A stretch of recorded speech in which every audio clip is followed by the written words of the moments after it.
All right, so we're going to be looking at the bony landmarks of the sacrum and the coccyx. Coccyx is super easy. It's right there, the little tiny tail part, and that's honestly all you need to know. For the sacrum, you have the base of the sacrum, so that's going to be this part, the part where the lumbosacral junction is. So that's going to be where your lumbar vertebra rests on your sacrum. So that's the base. We next have the sacral sulcus. So if we look at the model right here, if you can find your posterior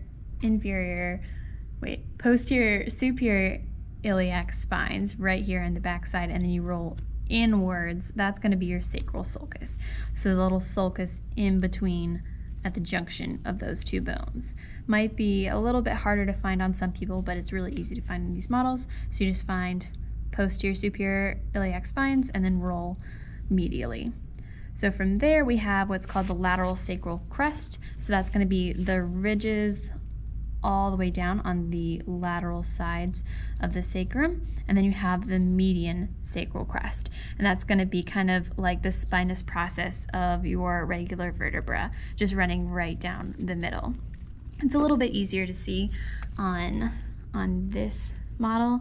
So you have right here, this is your median sacral crest, and then right on the lateral side you have these lateral ones running straight down. Now at the bottom of the sacrum you have what's called the inferior lateral angle. Inferior because it's at the inferior part of the sacrum, and lateral because it's off to the side. That's just going to be these parts right here. And then lastly you have what's called the sacral hiatus, and that's going to be right here. You see these two little bones coming out. In between them, the rest of your sacral plexus kind of comes through there, and that's the sacral hiatus, the hole through which the rest of your sacral nerves come out through.